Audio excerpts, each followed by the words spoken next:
Hello everyone, welcome to NEET UG in 10 brought to you by Unacademy, जो कि India का largest online learning platform है। यहाँ आपको मिलती हैं daily live classes, live test and quizzes, structured courses, unlimited access 24/7 हमारे जितने भी वीडियो लेक्चर्स हैं, जितने भी मटेरियल्स हैं उनकी। लेकिन उसके लिए आपको हमारा ऐप डाउनलोड करना होगा गूगल प्ले स्टोर पे जाके या iOS ऐप स्टोर पे जाके, एंड देन आपको लेना होगा नीट यूजी का पेड सब्सक्रिप्शन, जिसके कई ऑप्शंस अवेलेबल हैं 1, 3, 6, 12, 24। सिंस नीट यूजी का सिलेबस काफ़ी वास्ट है, टाइम टेकिंग होता है, इसलिए 1 साल या 2 साल के जो पैकेज हैं वो सबसे ज़्यादा पॉपुलर हैं और सबसे ज़्यादा रिकमेंडेड है। एंड आप देखेंगे 1 साल के पैकेज में सिर्फ आप 6000 और ऐड करते हो तो आपको मिलता है 2 साल का package. On top of that LOVE10 ये मेरा कोड है, इसको यूज़ करेंगे आप तो आपको मिलेगा एक्स्ट्रा 10% का ऑफ जो भी आपकी बेस प्राइस थी। मेरा नाम लव किशोर श्रीवास्तव है। मैगिल यूनिवर्सिटी कनाडा में एज अ रिसर्चर मैं इस समय काम कर रहा हूँ। आप मुझसे पर्सनली जुड़ना चाहते हैं, मेरी क्लासेस का अपडेट पाना चाहते हैं, तो मैंने अपना टेलीग्राम लिंक नीचे ऐड कर दिया है। आज हम बात करेंगे कोफैक्टर्स की। हम एंजाइम्स की बात पिछले कई लेक्चर्स से करते आ रहे हैं।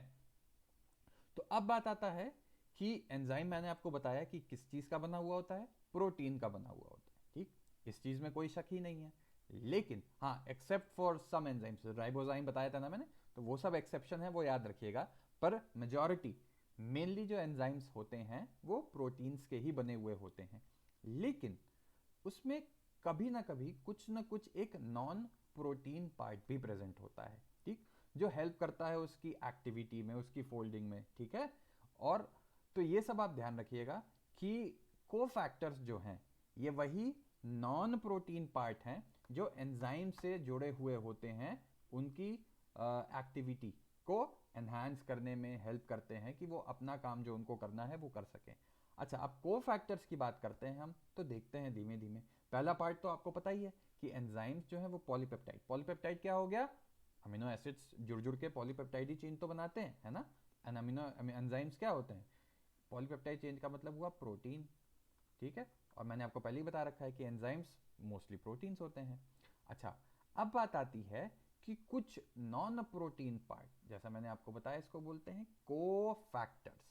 ठीक है, अब एंजाइम कैटालिटिकली एक्टिव रहे, एंजाइम में कैटलिस्ट ही तो है ना, बायो कैटलिस्ट। ठीक है, तो उसकी एक्टिविटी अभी आपने देखी कि एक्टिव रहे, एंजाइम कैटालिटिकली एक्टिव रहे, अपना रिएक्शन आगे बढ़ा सके, इसके लिए ये कोफैक्टर्स बहुत इंपॉर्टेंट है।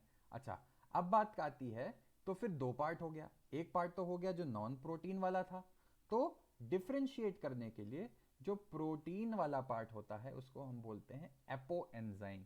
तो एक एंजाइम में आपसे पूछे एपो एंजाइम क्या चीज हुई, तो उस एंजाइम का जो भी प्रोटीन का पार्ट था, मेजर पार्ट प्रोटीन का ही होता है।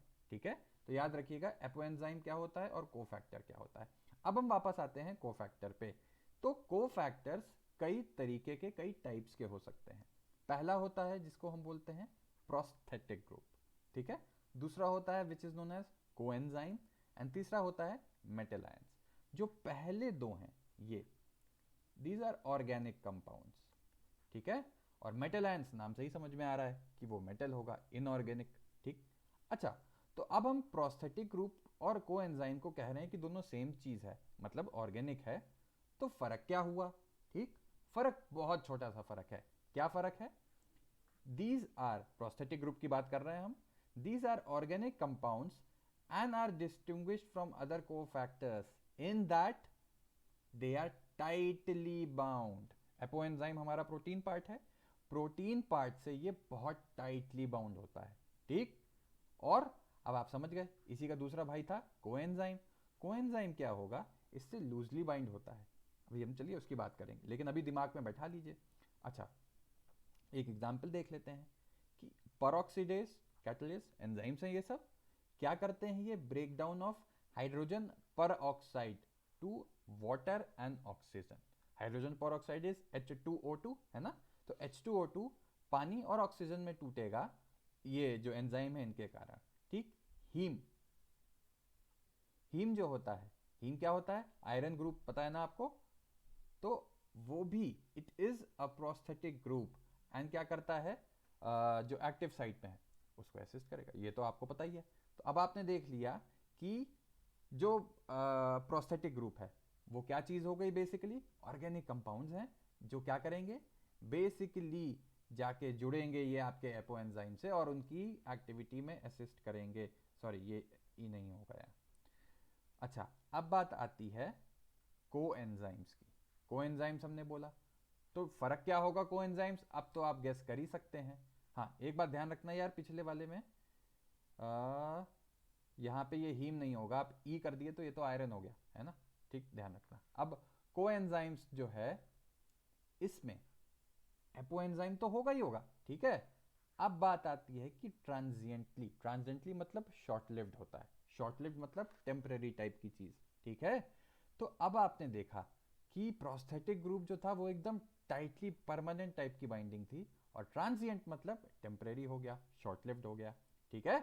अच्छा, अब बात आती है कि यही जो कोएंजाइम और बाकी ऑर्गेनिक कंपाउंड तो ये भी है, मैं पहले ही बता चुका हूं।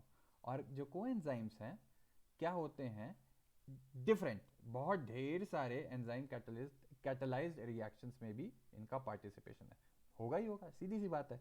ये हैं ही, ये जितने भी आपको कोफैक्टर्स बता रहा हूं मैं, इनका काम ही यही है। अच्छा, एग्जांपल्स देख लेते हैं कुछ। जो विटामिन हमारी बॉडी में, आपने विटामिन सुना होगा ना, ये क्या काम करते हैं? ये भी को एंजाइम्स होते हैं जो बहुत सारे बायोकेमिकल रिएक्शंस में एज अ कोएंजाइम काम कर रहे हैं, ठीक है, एज अ कोफैक्टर काम कर रहे हैं एपो एंजाइम के लिए, ठीक। एग्जाम्पल देख लीजिए, NAD, nicotinamide adenine dinucleotide, ठीक है, and NADP contain the vitamin niacin, ठीक है। तो एक चीज आपको यहां पे मिल गया, तो याद रखिएगा, कंफ्यूज नहीं होना है धीमे धीमे, ठीक। अब बात आती है कि मेटल आयंस की बात कर लें। हमने पहला प्रोस्थेटिक ग्रुप देखा था, दूसरा कोएंजाइम देखा था, तीसरा देखा था मेटल आयंस, ठीक है। मेटल आयंस क्या होगा, ये बाकी दोनों से फर्क क्यों होगा? क्योंकि ये मेटल है, ठीक। कुछ एंजाइम्स हैं, कुछ क्या, काफी एंजाइम्स हैं जो मेटल आयंस चाहिए इनको अपनी एक्टिविटी के लिए। क्यों? Because they form coordination bonds with the side chains of the active site. Active site आपको पता ही है, बताया था, जहां पे सबस्ट्रेट आके फिट होगा, ठीक है। अब और सबस्ट्रेट आएगा तो उससे बॉन्डिंग बॉन्डिंग भी तो होनी चाहिए ना, तभी तो, नहीं तो वो फिर से निकल के चला जाए। तो आपको बताया था कि मेकिंग ऑफ बॉन्डिंग और फिर ब्रेकिंग ऑफ बॉन्डिंग होता है जब सबस्ट्रेट को रिलीज होना हो, है ना। तो ये बॉन्ड जब बन रही है, सबस्ट्रेट आएगा तो बॉन्ड ही तो बनेगी, तभी तो वहां टिका रहेगा। तो इन सब बॉन्ड के लिए कोऑर्डिनेशन बॉन्ड्स होंगी जो सबस्ट्रेट के साथ, इन सब के लिए ये मेटल आयन चाहिए, ठीक है। तो अब आप डिफरेंस देख रहे होंगे क्या क्या काम हो गया इनका। मेटल आयंस का काम याद रखिएगा, एग्जाम्पल देख लेते हैं। जिंक, बहुत सारे, जिंक हो गया, मैग्नीशियम हो गया, ठीक है। तो ये एक लिस्ट आपको मिल जाएगी ऑनलाइन या बुक्स में आपके मिल जाएगी, एक पूरी लिस्ट की कौन कौन से metal ions as a cofactor किस एंजाइम के लिए काम करता है। तो ध्यान रखिएगा, एक एग्जाम्पल मैं यहां बता दे रहा हूं। Zinc is a factor for the proteolytic enzyme carboxypeptidase. तो कार्बोक्सीपेप्टिडेज जो एंजाइम है, इसका कोफैक्टर क्या हो गया? जिंक, ठीक है, याद रखिएगा। अच्छा, अब बात आती है ऐसे ही कि बहुत सारे हैं जिसमें मैग्नीशियम, मैंगनीज, कोबाल्ट, बहुत से हैं, तो इसको आप अलग से ध्यान में रखिएगा, इंपॉर्टेंट सवाल है एंड डिटेल में पढ़िएगा। अच्छा, अब बात आती है कि ये सब कोफैक्टर जब चले जाएंगे तो होगा क्या? सीधी सी बात है, कैटालिटिक एक्टिविटी जो है वो कम हो जाएगी या कंप्लीटली चली जाएगी, ठीक है। तो इसी से हमने जान लिया कि इनका कितना इंपॉर्टेंट रोल है एंजाइम की एक्टिविटी में। तो ध्यान रखिएगा क्या क्या है, डिफरेंस क्या है तीनों के बीच में और कैसे काम करता है। एग्जाम्पल्स, एग्जाम्पल्स बहुत इंपॉर्टेंट हैं तीनों के, इसमें वो बहुत ध्यान से पढ़िएगा। तो आई होप कि एक बेसिक आइडिया आपको लग गया हो कि ये कोफैक्टर्स क्या होते हैं, एंजाइम का कैसे साथ देते हैं, एंड इसके एग्जाम्पल्स क्या क्या है। मैं फिर से एम्फेसिस कर रहा हूँ, एग्जाम्पल्स बहुत इंपॉर्टेंट है। तो आपको ये लेक्चर पसंद आया तो लाइक करें, कमेंट करें, सब्सक्राइब करें हमारे चैनल को, एंड लव10 ये कोड यूज़ करके आप अनअकैडमी से ज़रूर जुड़ें। एंड मुझसे पर्सनली जुड़ना है, मेरी क्लासेस का अपडेट्स रेगुलरली पाना है आपको, तो मैंने अपना टेलीग्राम लिंक नीचे ऐड कर दिया है। तो thank you so much, and फिर मिलते हैं नेक्स्ट लेक्चर में।